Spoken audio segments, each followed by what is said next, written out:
तो यहां पर अनादिकाल से आदर सम्मान के साथ स्नान करने की परंपरा रही है। उस अनादिकाल से चली आ रही परंपरा को कल मौनी अमावस्या के पावन दिन यहां के मेला प्रशासन ने खंडित करने का कार्य किया है, जिसके लिए कभी भी उनको क्षमादान नहीं किया जा सकेगा। हर महादेव। यहां पर जो आते हैं वो सम्मानित होते हैं, जो सम्मानित लोग हैं वो भी आते हैं, और जो यहां आ जाते हैं वो सम्मानित हो जाते हैं, क्योंकि यहां आने के बाद उनकी प्रकृति परिवर्तित हो जाती है, उनका कल्पवास माने उनका कायाकल्प हो जाता है। इसलिए जब यहां से लौटते हैं तो वो भी सात्विक बन के, साधु बन के, संत भाव के बन करके वापस जाते हैं। इसलिए वो भी सम्मानित होकर के जाते हैं। जो असम्मानित है वो भी यहां आकर के जब सम्मानित होकर के चला जाता है तो फिर सम्मानित व्यक्तियों का असम्मान करने का कार्य यहां पर बैठा प्रशासन कैसे कर सकता है। लेकिन ये किया गया।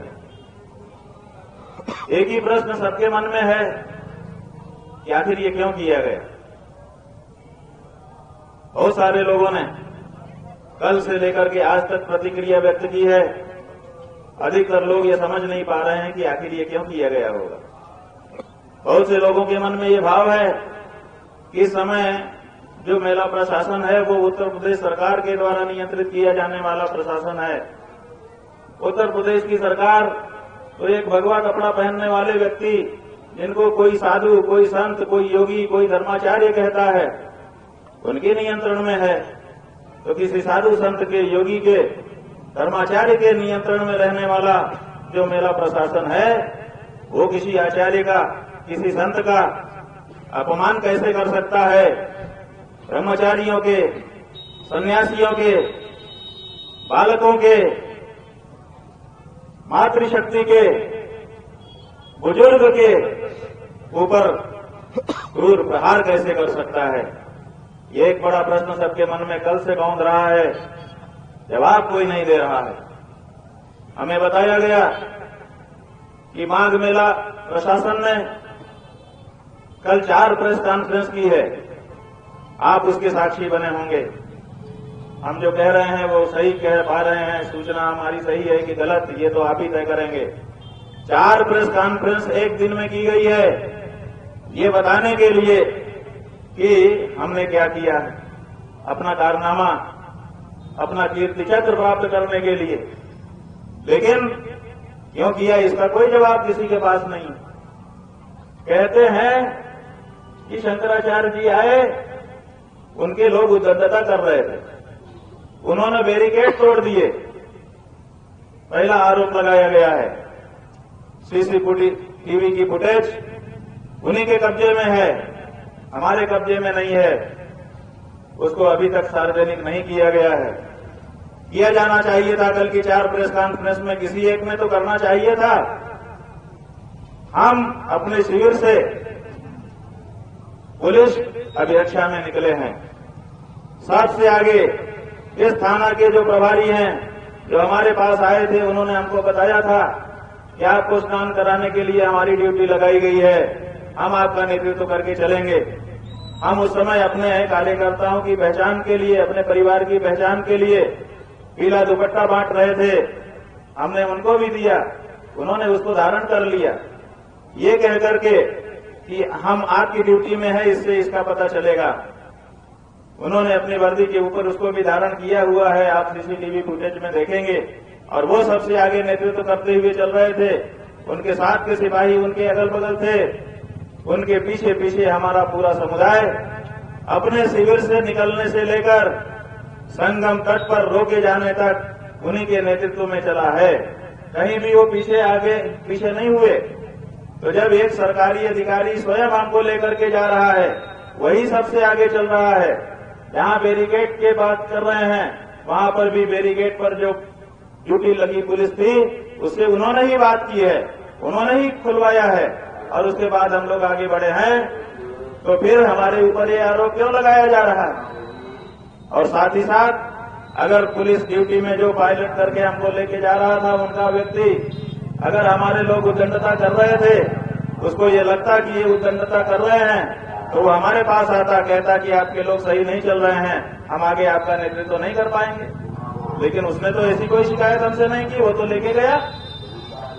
और किसी भी पब्लिक के एक भी व्यक्ति ने कोई शिकायत नहीं की शंकराचार्य जी के कारण हमें कोई दिक्कत है, बल्कि लोग प्रसन्न हो रहे थे, हर हर महादेव के नारे लगा रहे थे, जयकारा कर रहे थे, प्रणाम करके आशीर्वाद प्राप्त कर रहे थे।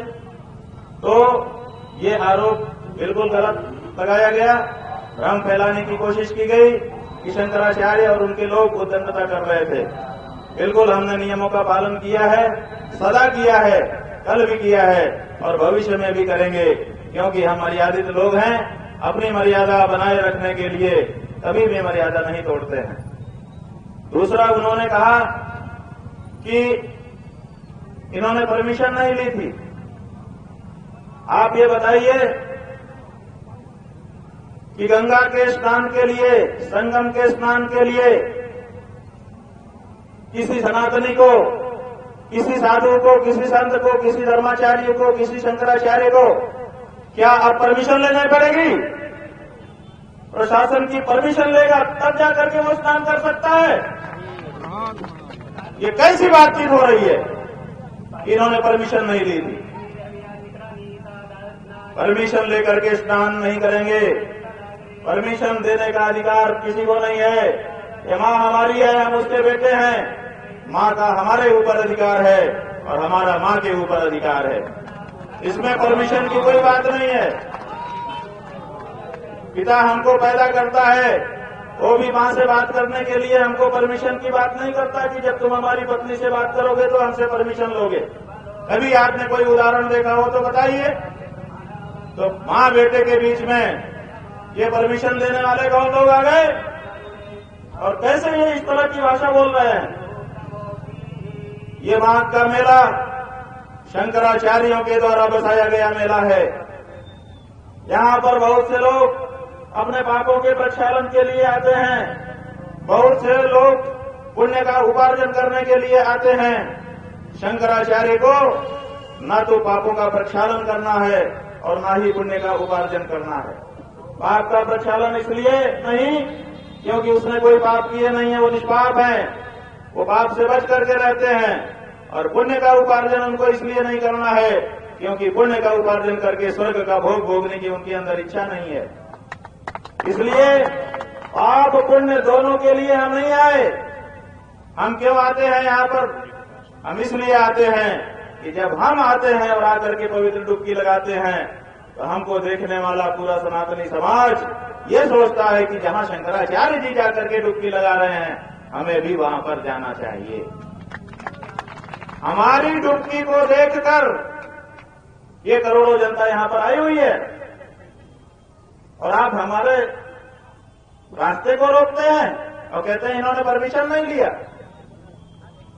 अगर बात यह है कि उनको सूचना देने की, हाँ ये परंपरा रही है, हम लोग सूचना देते रहे हैं कि हमारी क्या मूवमेंट है, व्यवस्था करने वाले व्यवस्थापक को पता होना चाहिए। इस दृष्टि से हर माघ स्नान में हम लोग सूचना देते हैं। उस सूचना देने के वो समझते हैं कि हमारी परमिशन ले रहे हैं। बहुत बड़ा भ्रम उनको उत्पन्न हो गया है।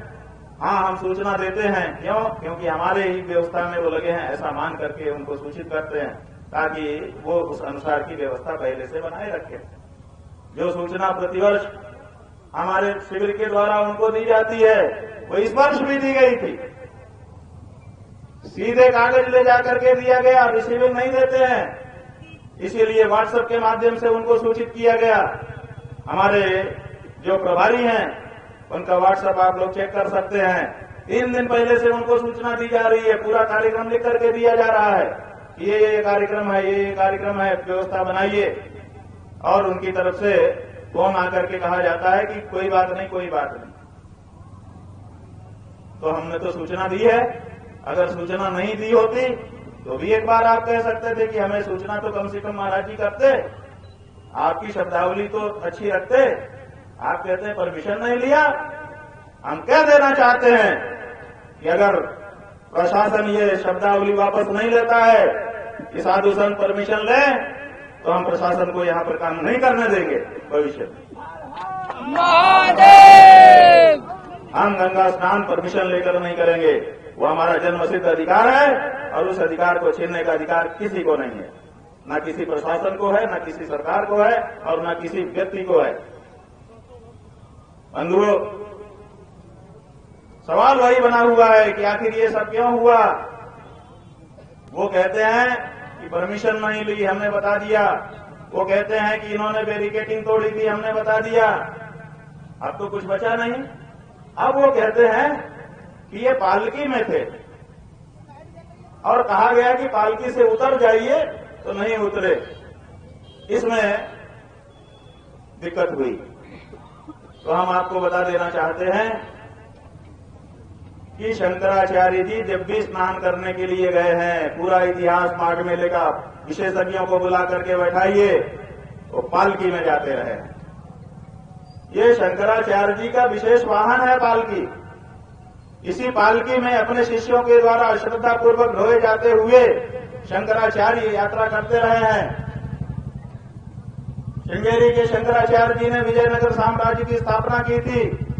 आज भी जो विजयनगर जिला है कर्नाटक का, आप वहां जाकर के देखेंगे एक प्राचीन मंदिर बना है जिसमें 1000 साल पुराने चित्र बने हुए हैं और उसमें उत्कीर्ण है पालकी में बैठे हुए श्रृंगेरी के शंकराचार्य विद्यारण्य मुनि जी।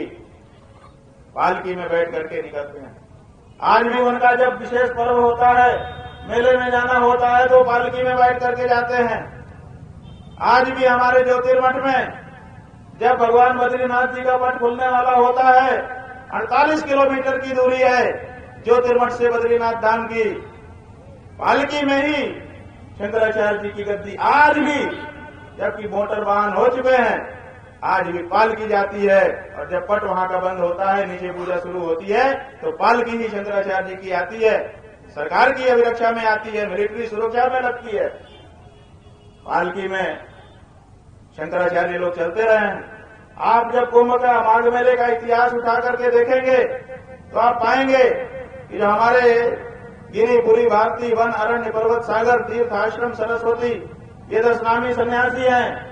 ये 10 नामी सन्यासी हमारी पालकी लेकर के जाते थे श्रद्धा से, किसी दबाव से नहीं, कोई नीचा दिखाने के लिए नहीं, श्रद्धा से कि हमारे गुरु जी की यात्रा है, हम पालकी में लेकर के चलेंगे। वो वहां पर पालकी लेकर के जाते थे और हम स्नान करते थे। पालकी में जाना हमारी परंपरा रही है। माघ में भी जाने कितनी बार पालकी में ही शंकराचार्य जी जाते रहे हैं। पिछले 2 वर्षों से हम खुद जाते रहे हैं। निकालिए कुछ पुराना सीसीटीवी का फुटेज, निकालिए आपके कार्यालय के फोटोग्राफ। अगर 2 साल से पालकी में हम ना जाते हो तो बताइए। आप कहते हैं नहीं परंपरा, इसको नहीं चलने दिया जाएगा। एक तरफ ये कहते हैं और दूसरी तरफ कहते हैं आइए स्वागत है। जनता को डंडा मार करके हटा करके पूरा कॉरिडोर बना दिया जाता है संगम के जल तक, और कर्तव्य दिखाते हुए साधु संत बहुत बड़ा जुलूस निकाल करके जाते हैं। उनके लिए नहीं ये बात आती है कि ये कौन सी परंपरा है, कौन सी परंपरा है कि कर्तव्य करते हुए साधु संत जाए। वो गए, हमारा कोई विरोध नहीं है, हम स्वागत करते हैं कि उनको इस तरह से ले जाया गया। लेकिन जब उनको इस तरह से ले जाया गया तो फिर हमारी पालकी को क्यों रोका गया? ये भेदभाव क्यों किया गया? 2 आंख से क्यों संतों को देखा जा रहा है? आखिर 2 तरह के संत हो गए हैं क्या?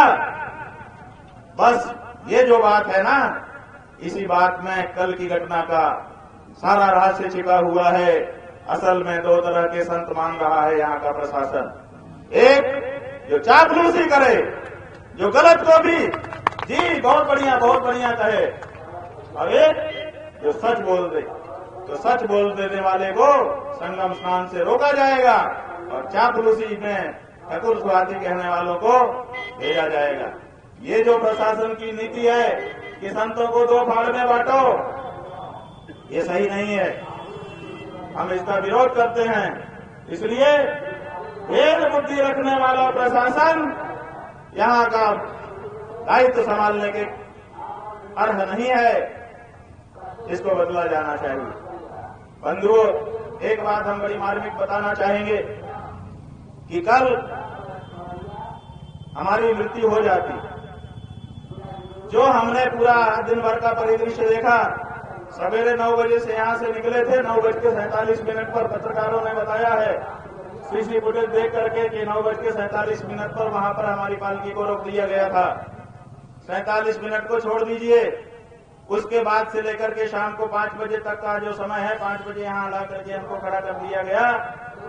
इतनी देर में हमने जो कुछ इस पालकी पे बैठ करके देखा, उससे बहुत स्पष्ट है हमारी आंखों में कि कल हमारा अंतिम दिन कर देने की इनकी इच्छा थी, इनकी योजना थी कि इनको पालकी से उतारो।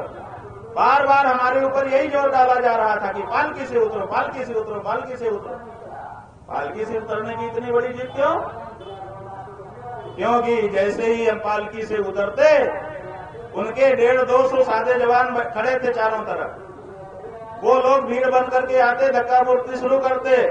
वीडियो में जनता को दिखता कि पब्लिक धक्का मुक्की कर रही है, और उसी में हमको पटक करके मार दिया जाता, 2-4 और को मार दिया जाता, और सारा दौड़ मच दिया जाता कि शंकराचार्य के कारण भगदड़ हुई और लोग मारे गए।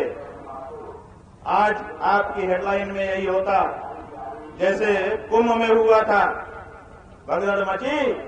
भगदड़ क्यों मची?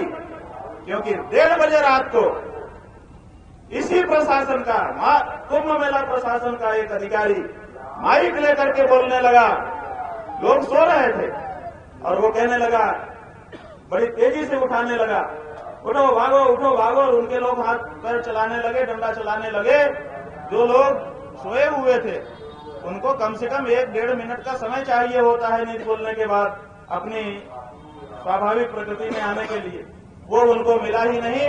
डंडा पड़ते ही से उठे और भागे, और पता चला कि भगदड़ मच गई, जिसके कारण भगदड़ हुई थी और जिसके कारण जाने कितने लोग मारे गए थे। उसके पीछे वो अधिकारी जिसने अनाउंसमेंट किया था, आप में से कई पत्रकारों ने वो वीडियो सार्वजनिक किया था, लेकिन उसकी चर्चा ज्यादा नहीं हुई।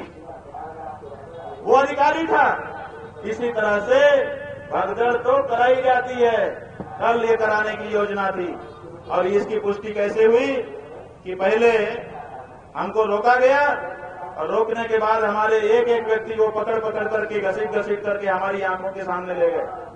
उनमें दंडी सन्यासी थे, हमारे मुख्य शिष्य हैं ज्योतिर्मयानंद जी और प्रत्यक्ष चैतन्य मुकुंदानंद जी। इन दंडी सन्यासियों को घसीट करके ले जाया गया। हम खून का घूंट पी करके बैठे रहे। उसके बाद हमारा एक छोटा, अभी 14 साल का दंडी सन्यासी शिष्य है, जो विश्व का सबसे कम उम्र का इस समय का दंडी सन्यासी शिष्य है, उसको घसीट करके ले जाया गया। हमारी गौ माता, जिनको हम गंगा स्नान कराने के लिए ले जा रहे थे, शौक से हमारे एक विद्यार्थी ने पकड़ रखा था कि मैं पकड़ूंगा। उसको पकड़ करके पहले तो उसके बाल पकड़ के घसीटे, उसके बाद उसको पटक करके उसके ऊपर जूता रख करके मारा गया।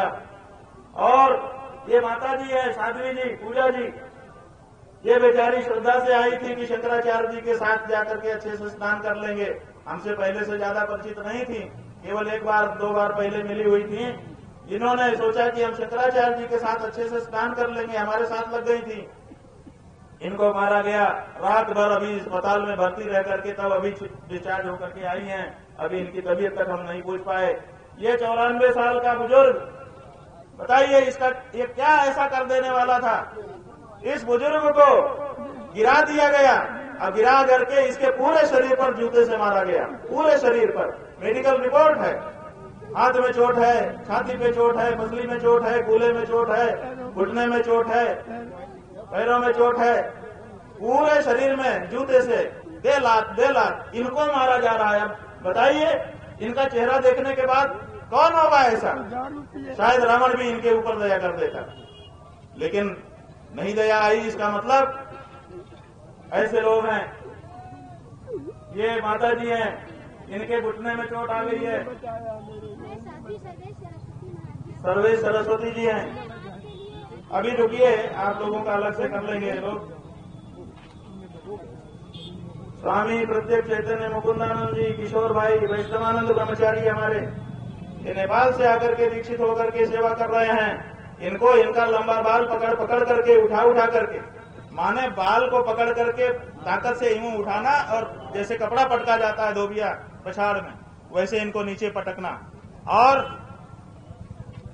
इनकी छड़ी है चांदी की, इसी को छीन करके और उसी के कुंदे से इनको बार बार मारना। जगह जगह चोट है, मेडिकल मुआयने में आया हुआ है। ऋषभ तिवारी, मुकेश नाथ त्रिपाठी छोटा बच्चा है। देवकी नंदन पुरोहित राजस्थान से आए हुए हैं। दंगल सिंह गुर्जर कहाँ है? ये देखिए पीछे हैं, ये भी भर्ती थे रात भर।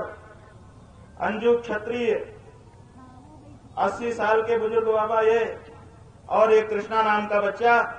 आगे आओ। ये बच्चा जो है, ये देखिए कितना छोटा बच्चा है, अध्ययन करने के लिए आया है। इसको ले जाकर के पीट रहे थे। इसके गले में ये पीला पहचान के लिए दुपट्टा छपा था। आप देखिए इसमें इसके नाक से खून बहने लग गया। इतना मारा इसको, वो इसमें दर्ज है। ये क्या है?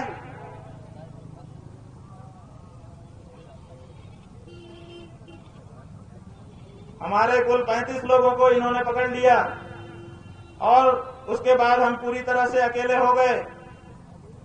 जब हम पूरी तरह से अकेले हो गए, यहीं से समझ में आता है कि आखिर अकेला क्यों करना चाहते थे। इन्होंने अकेला कर दिया हमको कहते थे नीचे उतरो। हम नीचे नहीं उतर रहे थे। हम जान रहे थे कि अगर हम भीड़ में गए तो मार दिए जाएंगे, तो हम नीचे नहीं उतरे, बैठे रहे। इन्होंने फिर माइक से तरह तरह के प्रवाद कहने शुरू किए, तरह तरह की बात कहनी शुरू की। आप लोगों में बहुत से लोगों ने उसको कई बार रिकॉर्ड किया। हमको उत्तेजित कर रहे थे कि ये उत्तेजित होके कूदें और कूदते ही हम लोग जो करना है हमको कर दें। हम उत्तेजना में नहीं आए। बंधुओं, हम आपको इसी बीच में एक इतिहास बताना चाहते हैं। हम इतिहास को पढ़ करके बैठे हुए हैं। इतिहास में ये लिखा हुआ है कि जो 1762 की पानीपत की तीसरी लड़ाई हुई थी, सदाशिवराव भाऊ के नेतृत्व में पेशवा बाजीराव के सेनापति अहमद साद अब्दाली के साथ इनका युद्ध हुआ था। उस युद्ध में ये जो सदाशिवराव भाऊ थे, ये पेशवा बाजीराव द्वितीय के बेटे को भी लेकर के आए थे। उसका नाम विश्वास राव था। वो भी लड़ रहा था। ये हाथी पे चढ़ के लड़ रहे थे और पूरी सेना का नियंत्रण कर रहे थे, नेतृत्व कर रहे थे। उसी समय उन्होंने देखा कि वो विश्वास राव जो इनका भतीजा लगता था, उसके ऊपर आक्रमण हो गया है। भावना में आकर के वो हाथी पर से कूद पड़े और जाकर के उसको बचाने की उन्होंने कोशिश की सदाशिवराव ने, लेकिन परिणाम उल्टा हो गया। परिणाम ये हुआ कि जैसे ही सेना तो हर समय हाथी के ऊपर देखती थी कि हमारे सेनापति जी क्या कह रहे हैं, और जब देखा कि हाथी के ऊपर कोई नहीं है तो उन्होंने समझा कि हमारे सेनापति मारे गए, सेना भागने लग गई। और परिणाम ये हुआ अहमद साद अब्दाली वो युद्ध जीत गया, जबकि वो युद्ध नहीं जीत सकता था अगर वो बैठे करके नेतृत्व करते रहते, केवल हाथ हिलाते रहते, जयकारा लगाते रहते, सेना में उत्साह रहता। पालकी से उतर गए, लोगों की नजरों से हट गए हाथी के ओहदे से, उसका परिणाम हुआ। यही नहीं बंधुओं, बाबर और राणा संग्राम सिंह के बीच में 1527 में खानवा का युद्ध हुआ था, जो बहुत प्रसिद्ध है इतिहास में। उस इतिहास की भी यही कहानी है कि राणा संग्राम सिंह युद्ध जीत रहे थे, युद्ध जारी था, लगभग जीतने के कगार पर आ गए थे। उसी समय संग्राम सिंह की आंख में एक तीर आकर के लगा और उनके जो शुभेच्छु थे उन्होंने तत्काल उनको अपने कब्जे में लिया और मैदान से बाहर ले गए। उनको तो बचा लिया गया, लेकिन अपने नेता को नदारद देख करके सेना घबरा गई और पराजय का सामना करना पड़ गया। इतना ही नहीं बंधुओं, जो सच्चा हिंदू वीर हेमू कालानी था, उसकी कहानी तो आप लोगों ने सुनी ही होगी। हेमू कालानी अपने जीवन में कोई भी युद्ध नहीं हारा था, और जब वो अंतिम युद्ध करने के लिए गया, हुआ कुछ नहीं था। वो हाथी पर बैठ करके युद्ध का नेतृत्व कर रहा था। उसकी भी कनपटी में आकर के एक तीर लगा, उसके लोगों ने उसको हाथी से उतार लिया। सेना ने समझा कि वो मारे गए, परिणाम युद्ध हार गए और भारत पर मुगलों का राज हो गया। अंतिम हिंदू राजा था हेमू कालानी। तो हमने इतिहास पढ़ा हुआ है कि जनता की नजर से अगर दूर गए तो शत्रु अपना काम कर देगा। तो हम इस पालकी पर बैठे रहे और पालकी पर बैठे रहने के कारण हम आज बचे हुए और आपसे बातचीत करने के लिए उपलब्ध हैं। इसी पालकी ने हमको बचाया है। और बंधुओं, ये पालकी कोई शौक की चीज नहीं है। आपके प्रधानमंत्री अगर आपके नगर में आते हैं और बहुत सारी भीड़ उनको देखने के लिए आती है, तो आज भी परंपरा है कि वो एक खुली गाड़ी के ऊपर खड़े होते हैं ऊंचाई पर और वो गाड़ी चलती है। क्या आप कह सकते हैं कि आपका प्रधानमंत्री शौक रखता है ऊंची गाड़ी पे चढ़ने का? क्या सारे प्रधानमंत्री ऐसे शौकीन हैं? नहीं, ये शौक नहीं है, ये जरूरत है। अगर हम ऊपर दिखाई देंगे तो दूर तक की जनता, हमसे 100 मीटर दूर तक की जनता भी हमको देख सकेगी और वहीं से संतुष्ट हो जाएगी।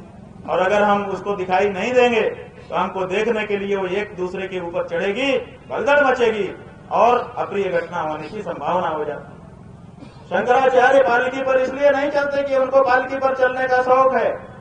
हमको स्वयं पालकी पर चढ़ने का शौक नहीं है। और इस बात का प्रमाण पहले ही बिना प्रसंग उपस्थित हुए आपके सामने है।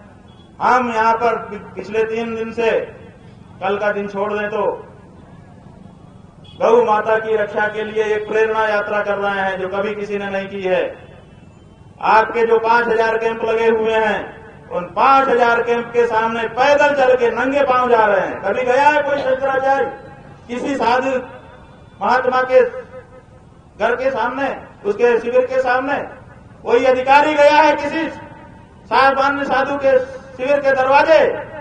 किसी विशेष साधु के यहाँ जाकर के आप बर्तन मांज सकते हैं, भोजन बना सकते हैं? ऐसे अधिकारी तो हमने देखे हैं। लेकिन किसी सामान्य से सामान्य साधु के घर अगर नंगे पांव पैदल चल करके कोई जा रहा है तो ये आपका शंकराचार्य जा रहा है और कोई नहीं जा रहा है। इसलिए उस शंकराचार्य के ऊपर ये आरोप लगाना कि वो पालकी से शौक से जा रहे थे या उसे उतरने के लिए राजी नहीं थे, ये बिल्कुल गलत बात है। हमने तो प्रैक्टिकल देखा। पिछले 40 वर्षों से हम स्नान कर रहे हैं संगम में। हमारे गुरुजी पहले यहीं शिविर में रहते थे, यहीं से स्नान के लिए जाते थे। उस समय उनके लिए गाड़ियां जाती थी, प्रशासन की व्यवस्था होती थी। लेकिन जब गाड़ियों से वो शिविर से संगम जाते थे तब, और जब उनका स्वास्थ्य कमजोर होने लगा, मनकामेश्वर मंदिर से वो सरस्वती घाट से बोट में जाने लगे संगम स्नान करने के लिए, तब कभी भी लगभग हम उनके साथ नहीं गए। हम यहीं शिविर से, जो हमारे शिविर में रहने वाले हमारे गुरु भाई गुरु बहन होते थे, उनके साथ पैदल चल के नंगे पांव संगम जाते रहे और जैसे आम जनता स्नान करती है वैसे हम स्नान करते रहे। जब हमारा 3 वर्ष पूर्व ज्योतिषपीठ के शंकराचार्य के रूप में अभिषेक हो गया तो हमने सोचा कि अब हमारे लोगों ने कहा अब आप शंकराचार्य हो गए, आप वीआईपी घाट से जैसे गुरुजी जाते थे वैसे जाइए। प्रशासन ने भी हमसे पेशकश की कि आप वैसे ही जाइए, लेकिन हमारा मन नहीं माना। हमने कहा हम जनता में घुल मिल करके आम बन करके जाते हैं, वही हमारे लिए अच्छा है। हमको ये अच्छा नहीं लगता कि अपनी माँ के पास हम वीआईपी बन करके जाएं। आप बताइए, हमारा यही विचार क्या हमारा दुर्गुण है कि हम वीआईपी बन के माँ के पास नहीं जा रहे थे? हम जनता में घुल मिल करके चले जा रहे थे। और फिर जब हम सामान्य रूप से गए पैदल चल करके तो हमने देखा कि बड़ी भागा दौड़ी होती थी। सही में एक दूसरे के ऊपर लोग चढ़ जाते थे। जैसे उनको पता चलता था कि हमारे बीच में शंकराचार्य जी आए हैं, जयकारा आदि कोई न कोई लगा ही देता था, तो लोग समझ जाते थे, तो दौड़ते थे कि हम कैसे छू लें और कैसे देख लें। तो हमने देखा कि ये तो अव्यवस्था हो जाएगी। तो दूसरे वर्ष हमारे लोगों ने हमको सुझाव दिया कि अपने लोग पालकी से चलते हैं। तो हमने कहा ठीक है, और हम पालकी से गए।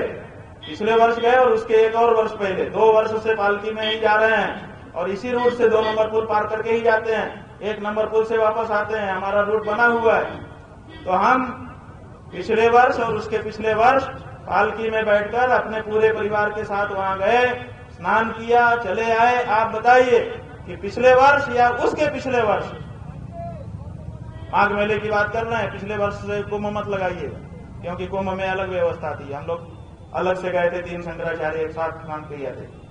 तो 2 जो पर्व आए उन दोनों पर्वों में, दोनों माघ मेला में हम यहाँ से पालकी से गए और आए।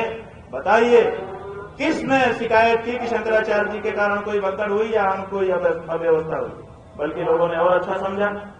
तो ऐसी परिस्थिति में हमारे ऊपर ये आरोप लगाना बिल्कुल हमारे पीठ को बदनाम करना है। व्यक्तिगत हमारे लिए कोई कुछ करे, हमें मारे पीटे गाली दे, चलेगा। मान अपमान दोनों को हम बराबर रखते हैं, लेकिन हमारे पीठ को कलंकित करने का, हमारी परंपरा को कलंकित करने का कोई प्रयास करेगा तो हमसे कठोर दूसरा कोई नहीं होगा। हम इसको स्वीकार नहीं करते। हमारे अंदर स्वयं का बल तो कम है, हमारी परंपरा का, हमारे गुरुओं का बल ज्यादा है। इसलिए उनके सम्मान की रक्षा करना भी हमारा एक कर्तव्य है। तो वो हम तैयार हैं, उसको करते हैं। तो हम ये बता रहे थे कि इसी पालकी ने हमारा संरक्षण बंधुओं किया है। और जहां तक यहां बैठने की बात है, यहां हम अपने मन से नहीं बैठे हैं। आज हमको लोगों ने बताया कि आप अखबार वालों ने रिपोर्टिंग की है। जितना आपको समझ में आया होगा आपने रिपोर्टिंग की है, हम थोड़ा सा सही कर देना चाहेंगे। आपने ये लिखा है उनके द्वारा बताए गए के अनुसार कि शंकराचार्य जी आए, उनको रोका गया, वो पालकी से नीचे उतरने को तैयार नहीं थे। हमने कहा कि परंपरा नहीं है।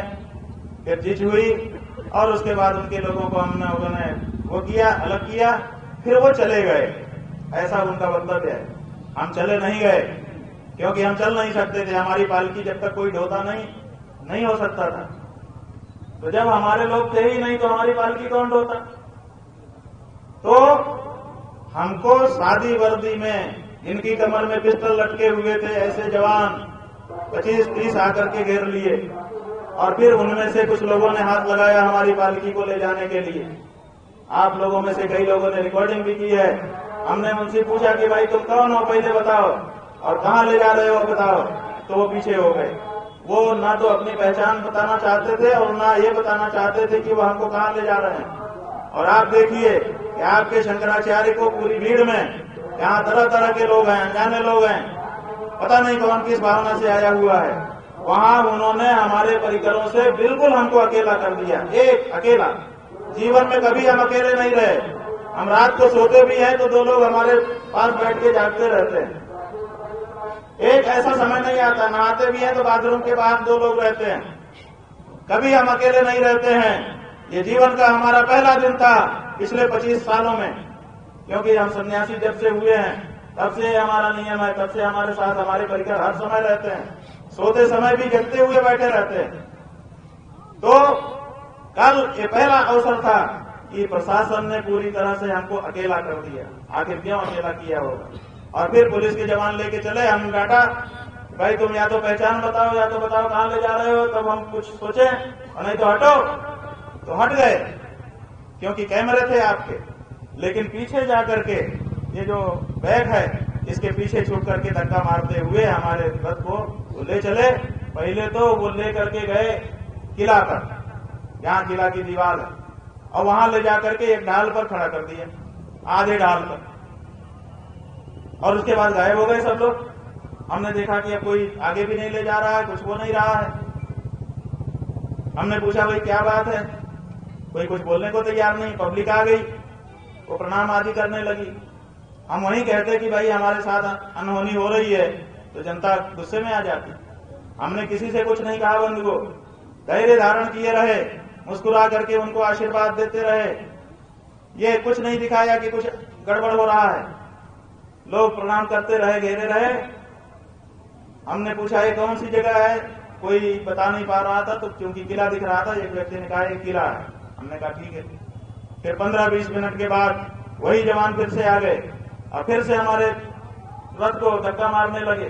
फिर लेकर के चले, फिर एक और गली में लेकर के चले गए और वहां से जाकर के फिर खड़ा कर दिया। फिर 15-20 मिनट गायब हो गए।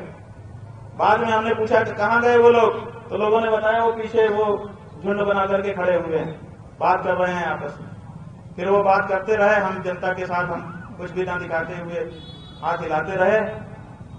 फिर वो लोग आए, एक बार तो नए नए चेहरे आ गए और फिर उन लोगों ने धक्का लगाया। फिर तीसरी बार ये जो 3 नंबर पुल है इसके आगे लेकर के जाकर के खड़े कर दिया और वहां पर कुछ देर हमको खड़ा रखा गया। हमने कहा भाई क्या बात है? ये आखिर क्या हो रहा है हमारे साथ।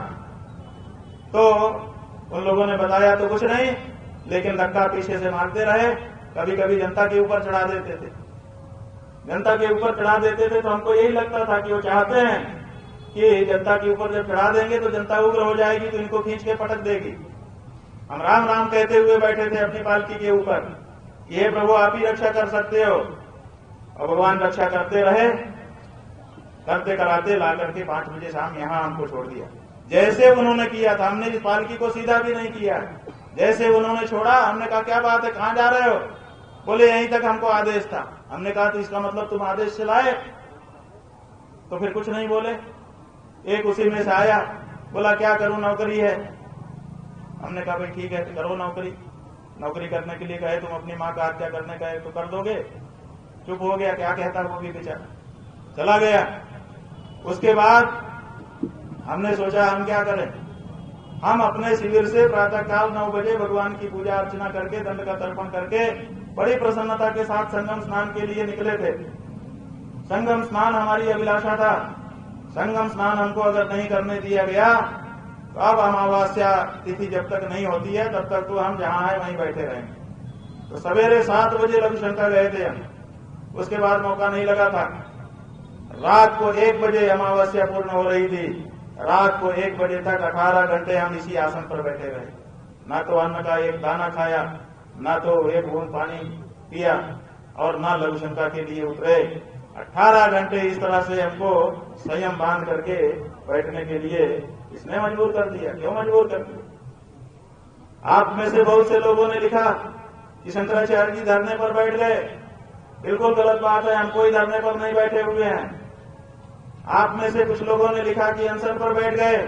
बिल्कुल हम किसी अनशन पर नहीं बैठे हैं। हम स्पष्ट कर देना चाहते हैं, हमको तो प्रशासन ने हमारे परिकरों को हमसे दूर करके अपनी अभिरक्षा में लिया है।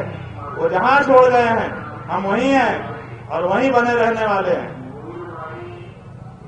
अब तो प्रशासन हमको जहां ले जाएगा वहीं हम जाएंगे, और जब तक ये मेला है तब तक मेला का प्रशासन है। हम हैं यहाँ पर बैठे हैं, और जब मेला खत्म हो जाएगा तो दोबारा मेला लगेगा, दोबारा भी हम आएंगे, लेकिन शिविर का प्रवेश तब तक नहीं करेंगे जब तक ससम्मान न केवल हमको बल्कि हमारे 4 शंकराचार्यों के बारे में उनकी पालकी से जाने का, आने का प्रत्यक्ष प्रोटोकॉल तैयार नहीं कर दिया जाता है। और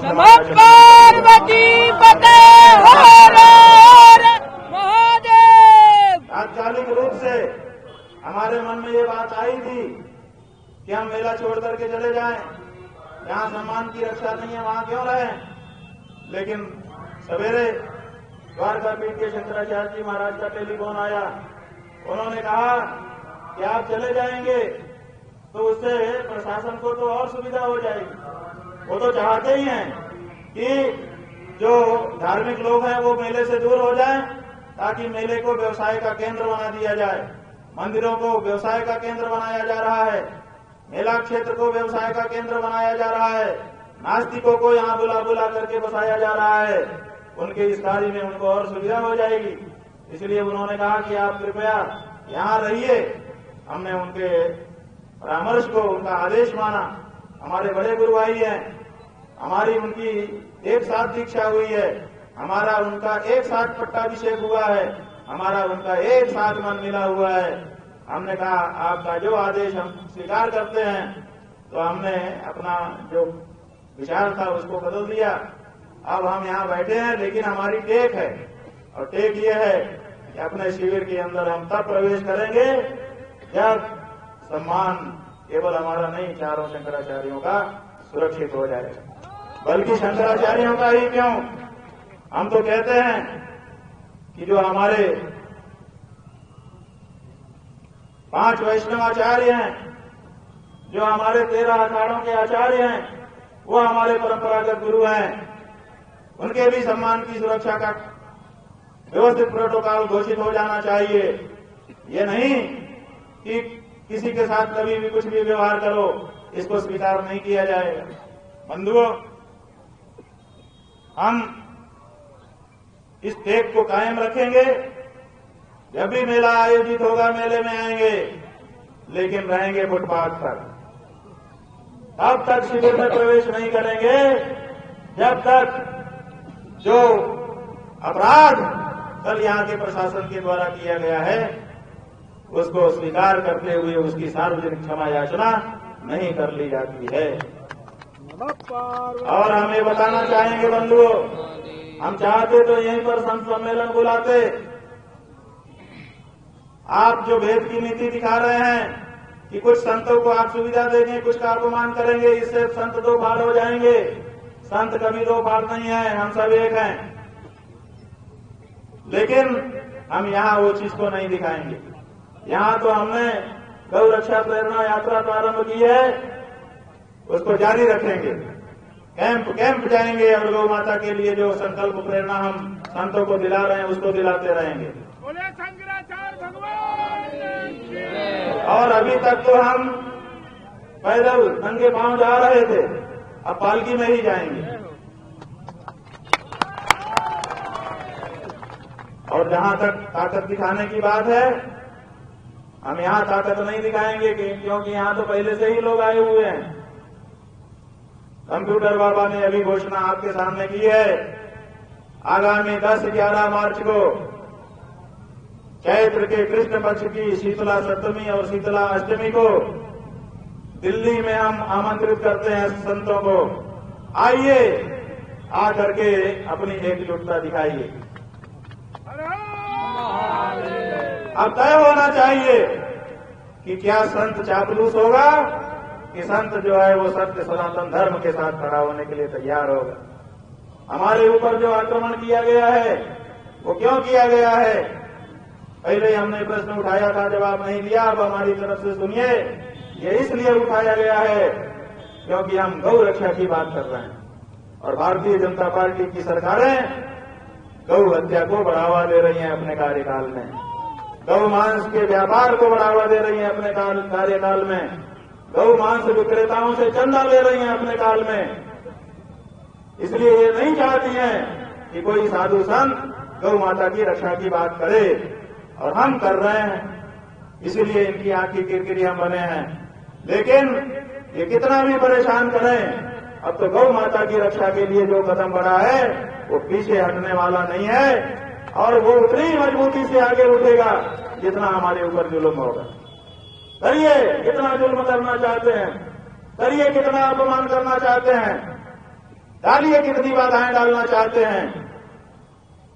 आपकी हर बाधा को हटाते हुए हम गौ रक्षा के मार्ग में आगे बढ़ रहे हैं और अपने जीवन में अब हम अपने और अपने साथ के जन में सभी सनातनी हिंदुओं के जीवन में ये अवसर लाना चाहते हैं कि जब तक हम जीवित हैं किसी से भी बात करें तो जैसे गाना बना था ना कि हम उस देश के वासी हैं जिस देश में गंगा बहती है। हम कहना चाहते हैं कि हम ये कह सके किसी से भी बात करते समय गर्वोन्नत होकर कि हम उस देश के वासी हैं जिसमें गौ रक्षा होती है। आज हम ये नहीं कह पाते। जब विदेशी आके हमारे सामने कहता है कि 100 करोड़ सनातन धर्मी तुम अपनी गाय माता की रक्षा नहीं कर पा रहे हो, तुम क्या करोगे? तो हम कुछ नहीं बोल पाते हैं। और बंधुओं, मुसलमानों से हमें परहेज है क्योंकि उनका लगभग सब काम हमसे उल्टा है। इसीलिए हम उनको अपने से भिन्न समझते हैं। 99 बातों से सहमत नहीं है उनकी, लेकिन एक बात ने हमको प्रभावित किया। कौन सी बात ने आपको हम बताना चाहते हैं। हम काशी में थे, काशी में मंदिर तोड़े जा रहे थे भाजपा गवर्नमेंट के द्वारा। यही योगी जिसको आप लोग साधु संत कहते हो, हम तो हुमायूं का बेटा अकबर कहते हैं, हम तो औरंगजेब कहते हैं। ये नहीं है हिंदू कहने के लायक।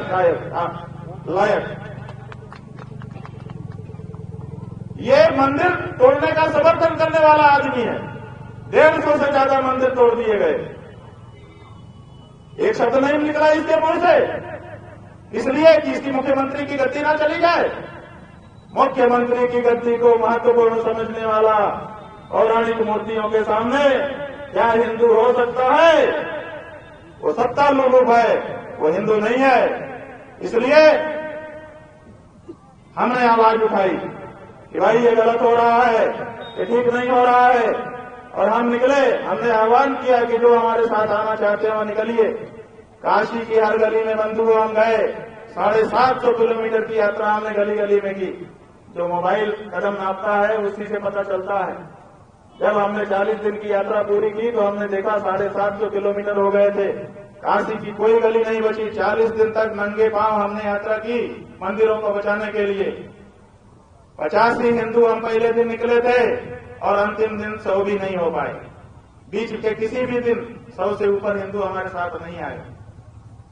नए जरूर आए लेकिन पुराने हट गए, ये कह करके कि हमारे ऊपर दबाव आ रहा है, हम नहीं रह पाएंगे आपके साथ। हमने कहा बिल्कुल हट जाओ, हम तुमको खतरे में नहीं देखना चाहते हैं। फिर कुछ नहीं आए, लेकिन 100 से ऊपर कभी नहीं हुए। 40 दिन में एक दिन भी ये हमने हिंदुओं तुम्हारी हालत देखी है। और फिर उन्हीं मंदिरों को तोड़ने के समय में, जिसको वो लोग मस्जिद कहते हैं, हम तो नहीं मानते उसको मस्जिद, ज्ञानवापी का हमारा मंदिर, एक बुलडोजर रात को काम कर रहा था 10 बजे, उसका जो पंजा है वो ऐसे घूमा मंदिर तोड़ते तोड़ते, और वो ऐसे घूम के कहीं मलबा रख रहा था और ऐसे आ रहा था, मस्जिद की 3 ईंटें गिर गई उससे। वो तथाकथित मस्जिद, उसकी 3 ईंटें बंधुओं गिर गई। असली कहानी बता रहे हैं। 10 बजे ये घटना हुई। 11 बजे 10,000 मुसलमान उस जगह को घेर चुके थे। 11 बजे 10,000 मुसलमान।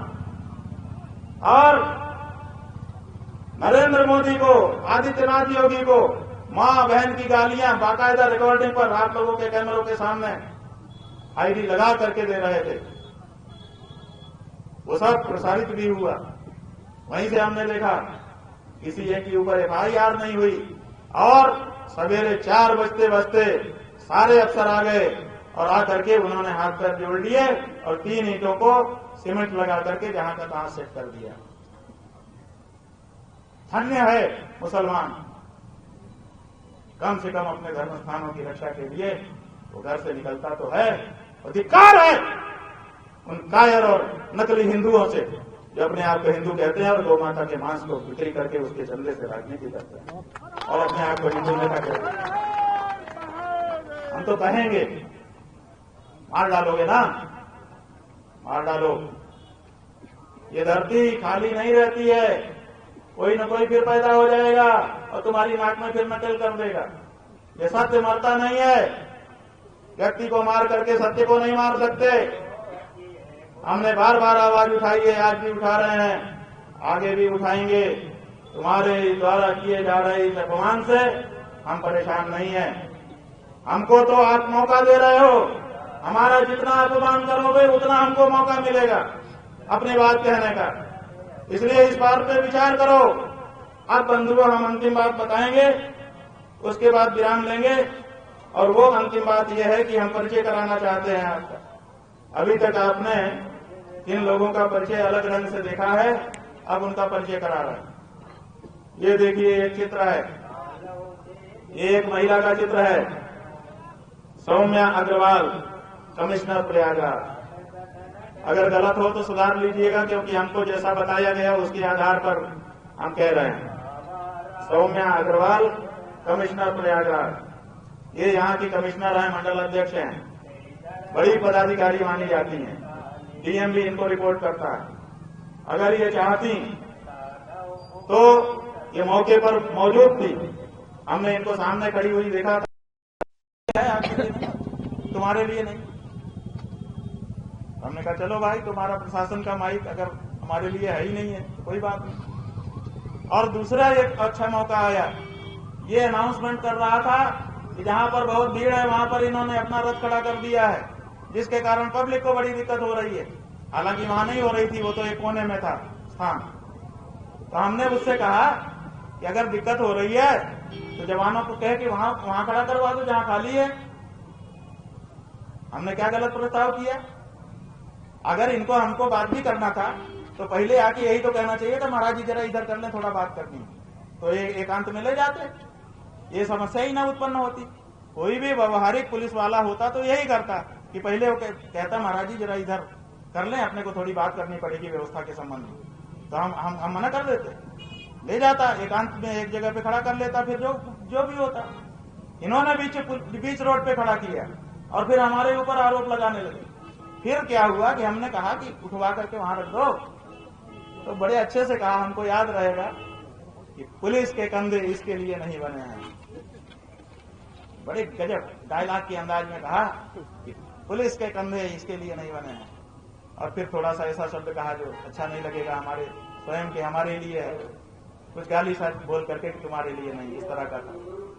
तो हमको लगा कि अरे वाह, पुलिस के कंधे थोड़े छोटे मोटे कामों के लिए नहीं है, बड़े कामों के लिए। और बाद में जब पुलिस वाले हमको लेकर के यहाँ तक आ गए, यहाँ से घुमाते वहां से घुमाते, तो हमको उसकी बात याद आती रही रास्ते में कई बार, कि कहता था कि पुलिस के कंधे इसके लिए नहीं है और यही कर रहे हैं पुलिस वाले। ये जो बंधु था,